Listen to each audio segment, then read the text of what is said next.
네, 우선 중요한 것은 지금 이런 상황, 그러니까 뭐 동맹국이든 적성국이든 상대방을 서로 감청하고 도청하고 하는 여러 방식들이 동원되고 있습니다. 네. 이것보다 더 위험한 것은 사이버 시큐리티 문제죠. 사이버 침투를 통해서 지난 정부인가요? 우리나라 국방부의 최고 기밀인 작전 계획이 북한에 그대로 노출되었다는 말이 있습니다. 지금 그런 여러 상황이기 때문에 우리 정부로서도 그렇고 우리나라 전체에서 다시 한번 또 이 보안 문제, 통신 보안이나 사이버 보안에 대해서 경각심을 높여야 될 때고, 이 문제와 관련해서는 프랑스라든가 이스라엘도 비슷한 상황인데 두 나라가 지금 다 이건 사실이 아니라고 이야기를 하고 있습니다. 네. 그리고 그 문건의 형식에 대해서 이건 뭐 그러나 이 사실 여부 관계없이 우리도 분명한 대비를 해야 될 테고, 우리 정부에서도 지금 공개적으로 말하지 않지만 예. 이 문제에 따른 어떤 심각성이 있다면 그 문제는 그 문제대로 미국에 당당하게 제기할 것입니다.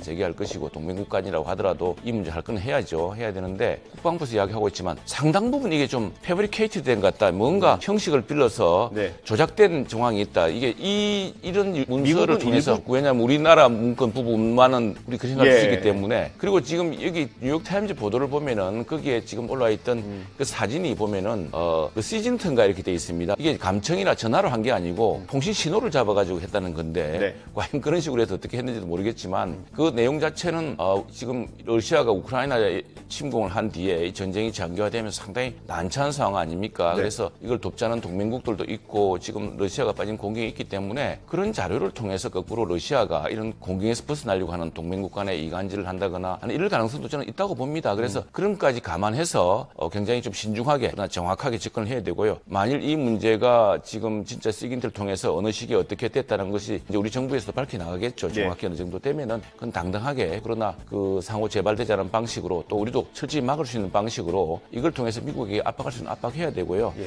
차라리 이 기회에 지금 파이브 아이즈라고 일본도 이제 미국에 가입하려고 그럽니다. 네. 미국과 영연방 국가 몇 개국이 정보를 완전히 공유하고 있거든요. 예. 서로 안전 보장을 위해서. 네. 그런 것처럼 차라리 그런 것도 한번 전향적으로 생각해 볼 수가 있을 테고, 네. 또 우리 정부로서도 이 사안을 가지고 우리가 당당하게 이야기해야죠. 그런데 우리 정부도 과거에 T-50 전투기를 수출하는 과정에서 네. 인도네시아 사절단에 호텔 방을 뒤지다가 들킨 적이 있습니다. 그때 이제 오히려 인도네시아는 그걸 가지고 문제를 삼는다기보다는 어떤 다른 외교적 협상 카드를 썼을 수가 있겠죠. 국가 간에 이런 아무리 동맹국에 하더라도 당당하게 밝히고 또 그걸 통해서 여러 가지 신뢰를 회복하거나 또는 우리가 협상에 유리하게 이끄는 카드로 활용해야겠죠. 이게 지금 감청이 아니고, 감청은 이제 코민트라고 그럽니다.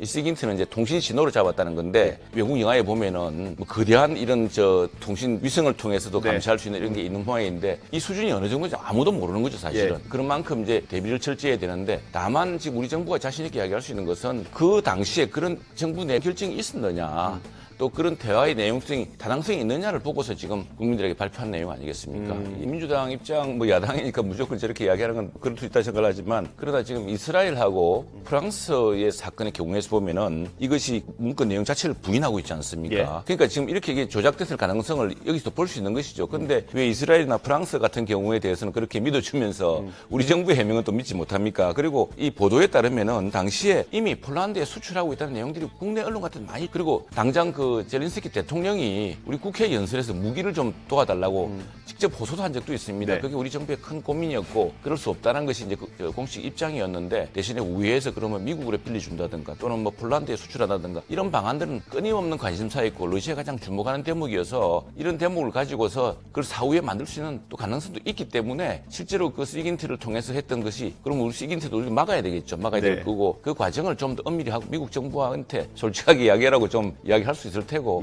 그 문제는 지켜보시죠. 정부가 이렇게 자존심 있는 정부고 또 주권인 정부인데 이런 문제에 대해서는 그것이 공개적인 뭐 분노 이런 것보다, 근거 없는 공개적인 분노보다는 아주 단호하면서도 치밀한 접근까요.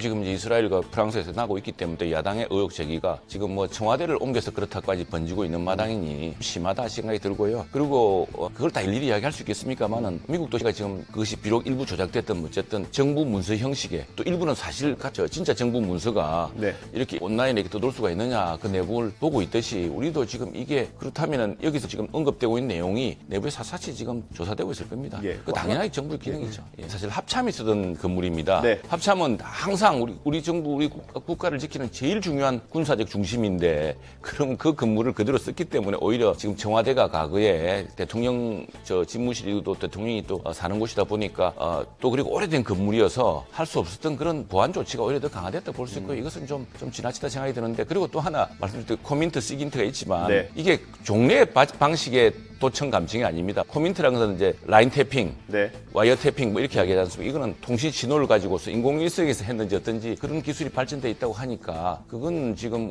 용산의 이 건물이 어떻다고 하는 뛰어넘는 문제죠. 그래서 좀 비판의 수준을 좀 맞췄으면 좋겠습니다. 예, 뭐 그래서 그 능력은 강화를 빨리 해야죠. 예. 강화를 해야 되고 그건 여야가 함께 우리 대응 능력을 좀 강화해야 되고 이뿐 아니라 실제로는 지금 사이버상으로 그래서 어제 조태용 신임 실장이 사이버 시큐리티에 대한 네. 이것도 했습니다만 곳곳에서 아무튼 북한의 침투 또 중국의 이 사이버 침투 이런 것들이 많기 때문에 러시아도 그렇고요. 러시아의 경우는 지금 지난 미국 대통령 선거 때 러시아가 페이스북 같은 걸 통해서 공개적인 여론 조작을 했다는 거 아닙니까? 네. 그러니까 그런 다양한 가능성에 대해서 국가 주권을 지키고 국가 이 안전을 지키기 위한 조치들이 총체적으로 진행돼야죠. 이 문제에 대해서도 이 문제를 계기로 정부나 또 우리 여야가 함께 예. 좀 노력을 해야 될 것 같습니다.